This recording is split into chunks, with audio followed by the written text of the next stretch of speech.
অন্যান্য জেলার ভাইগুলোকে সিঙ্গাপুর পাঠাচ্ছে, থাইল্যান্ড পাঠাচ্ছে, কেন আমার ফেনীর প্রশাসন পারলো না আমার ভাইকে একটা জায়গায় পাঠানোর জন্য? আমার দরকার নেই প্রত্যেকটা দিন ওই যে মুক্তিযোদ্ধাদের মতো আজকে এই দিবস, কালকে ওই দিবস, প্রত্যেকটা দিন এই দিবস ওই দিবস বানায় মুক্তিযোদ্ধাদেরকে যেরকম পচায় ফেলছিল আওয়ামী লীগ, ওই পূজার আমার দরকার নেই। তাদেরকে মনে রাখবেন, তারা এই বিপ্লবের সর্বোচ্চ সামনের দিকের কাণ্ডারি।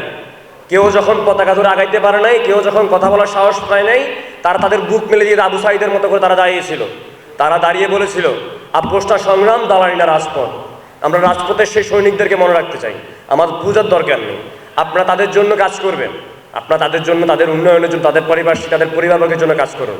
আমার দরকার নেই এই ধরনের প্রোগ্রাম। আমার সত্য বলতে গেলে আমি বিভিন্ন জায়গাগুলোতে প্রোগ্রামগুলো আমার কাছে আফসোস মনে হয়। স্মরণসভা, কাদের স্মরণসভা করবো আমরা? যাদেরকে হারাইছি তাদের জন্য তো আমরা কিছু করতে পারিনি। আমার আহত ভাই এখনো চোখের জন্য আমার কাছে প্রত্যেকটা দিন আসে, বলে যে ভাই আমার এইভাবে চিকিৎসা লাগবে। আজকে নাহিদ ভাই এখানে বক্তব্য দিয়ে গেছে, কিন্তু সে যখন আমার কাছে জানতে চাইছিল ভাই আমার চিকিৎসার জন্য কিছু করেন, তার জন্য আমি কিছু করতে পারিনি। আমি তাকে বলছি আপনি সদর হাসপাতালে যান, সদর হাসপাতাল থেকে তাকে সিভিল সার্জন পাঠায়, সিভিল সার্জন অফিস থেকে তাকে আবার আগের জায়গায় চলে আসতেছে। কেন? তাকে কি আমরা একটা ফান্ডের ব্যবস্থা করে দিতে পারিনি? কেন প্রশাসন কি পারতো না তার জন্য সামান্যতম একটা ফান্ড ব্যবস্থা করে তাকে বিদেশ পাঠাইতে? অন্যান্য জেলার ভাইগুলোকে সিঙ্গাপুর পাঠাচ্ছে, থাইল্যান্ড পাঠাচ্ছে, কেন আমার ফেনীর প্রশাসন পারলো না আমার ভাইকে একটা জায়গায় পাঠানোর জন্য? তার একটা চোখের দৃষ্টি চলে গেছে, তার আরেকটা চোখের দৃষ্টি যাওয়া যায়, তার জন্য আমরা কিছু করতে পারিনি।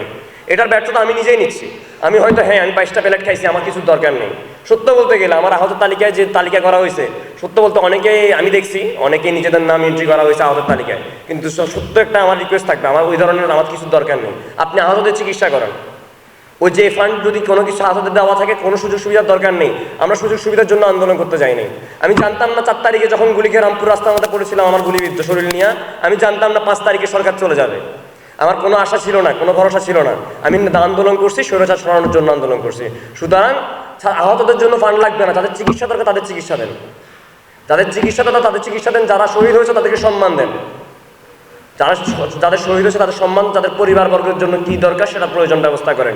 এটা নিয়ে প্রচারের দরকার নেই, এত প্রচারণা চালায় তাদের জন্য কিছু করার দরকার নেই, কারণ তারা প্রচারণার জন্য আন্দোলন করতে আসে নাই। সত্য বলতে গেলে আমার এখানে অনেক ভাই আছে যারা 4 তারিখে গুলি খেয়েছে, তাদের কোনো ছবি নাই, ফুটেজ নাই। ওরা ফুটেজ খাওয়ার জন্য কেউ আন্দোলন করতে যায় নাই। আমাদের কোনো দল নাই, মত নাই, আমরা আন্দোলন করি, আমরা বিপ্লবীদের কারো দল দরকার হয় না, মত দরকার হয় না। আমি দেখবো না আজকে জামাত প্রোগ্রাম করতেছে, বিএনপি প্রোগ্রাম করতেছে, অথবা বৈষম্য ছাত্র আন্দোলন প্রোগ্রাম করতেছে, আমি দেখবো না। আমি যদি ন্যায়ের পক্ষে থাকি আমি একা দাঁড়াবো, মানুষ আমার জন্য আসবে। সুতরাং আমাদের জন্য কেউ আসুক না আসুক, যদি আমি বিপ্লবী মনোভাব ধারণ করি মানুষ আমার জন্য আসবে। সুতরাং আমি সবার জন্য এতটুকু বলি, নীতি নৈতিকতা ঠিক রেখে, সেটা প্রশাসন হোক, সেটা আমরা হই, প্রত্যেকটা নাগরিক তার নীতি নৈতিকতা ধারণ করে, ব্যক্তিত্ব ধারণ করে আন্দোলনটা বা আন্দোলনের যে স্পিরিট ওইটাকে সামনের দিকে ধাবিত করুন। কারণ আন্দোলনের স্পিরিট যদি আপনি হারিয়ে ফেলেন, সেক্ষেত্রে আপনার ভবিষ্যৎ, আপনার জায়গা কখনোই থাকবে না।